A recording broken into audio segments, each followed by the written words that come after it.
Viewers আসসালামু আলাইকুম। আজকে আমি আপনাদের সাথে শেয়ার করব গরুর মাংস দিয়ে পেঁপে রান্না করার ভিডিও। তো এখানে আমি গরুর মাংস নিয়েছি 1 কেজির মতো গরুর মাংস নিয়েছি, আর এখানে নিয়েছি 10-12টির মতো পেঁয়াজ। তো চলুন শুরু করা যাক। এখানে আমি পেঁপে নিয়েছি একটি পেঁপে আস্ত কেটে এই সাইজের করে কেটে নিয়েছি, দেখতেই পাচ্ছেন।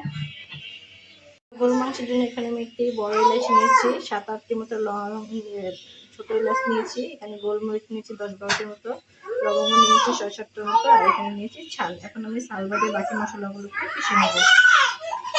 দেখতে পাচ্ছেন আমার মশলা পিষা হয়ে গিয়েছে। প্রথমে আমি গরু মাংসগুলোকে মশলা দিয়ে মেখে নিব। এখানে আমি হলুদ গুঁড়ি দিলাম 2 চামচের মতো, মরিচের গুঁড়ি দিলাম 1.5 চামচের মতো। মরিচের গুঁড়োটাকে একটু কম ব্যবহার করবো যেহেতু আমি এখানে পেঁপে ব্যবহার করবো। পেঁয়াজ কুচি দিব 10-12টি, লবণ দিয়ে দিব স্বাদ মতো, দেখতেই পাচ্ছেন।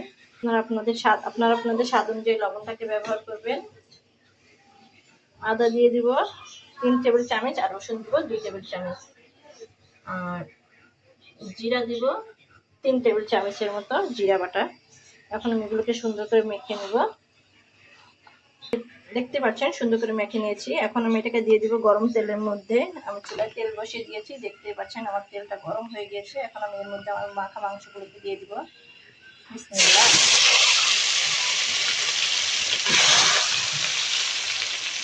এখন দিয়ে দেবো ছালগুলোকে। এখন আমি এটাকে সুন্দর করে নেড়ে ছেড়ে দিব, দিয়ে এটাকে আমি পানি ছাড়া আধা ঘন্টার মতো কষাবো সুন্দর করে।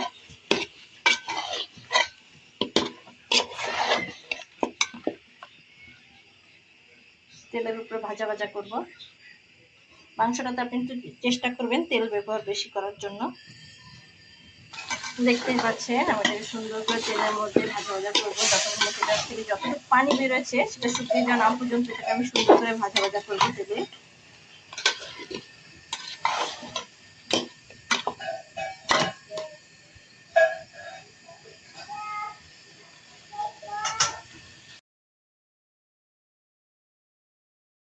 দেখতেই পাচ্ছেন আমার কষানো হয়ে গিয়েছে।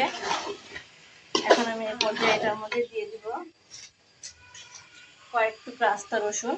গোটের মধ্যে আস্তা রসুনটা খুবই মজার হয়। আর আমার বেটে রাখা মশলা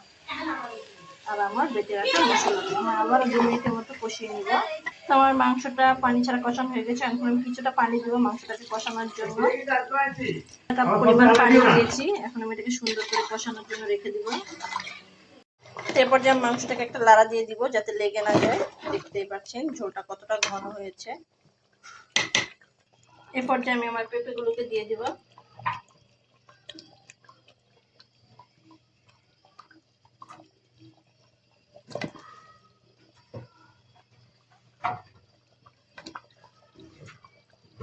পেঁপেগুলোকে সুন্দর করে কষিয়ে নিব। এটাকে ঢাকনা দিয়ে ঢেকে দেব।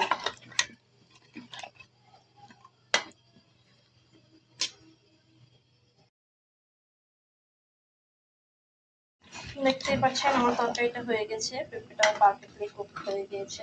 এখন আমি এটাকে নামিয়ে নেব। দেখতে পাচ্ছেন কালারটা কতটা সুন্দর হয়েছে। আপনারা চাইলে এইভাবে গরুর মাংস রান্না করে খেতে পারেন, যা কিন্তু খুবই মজার হয়।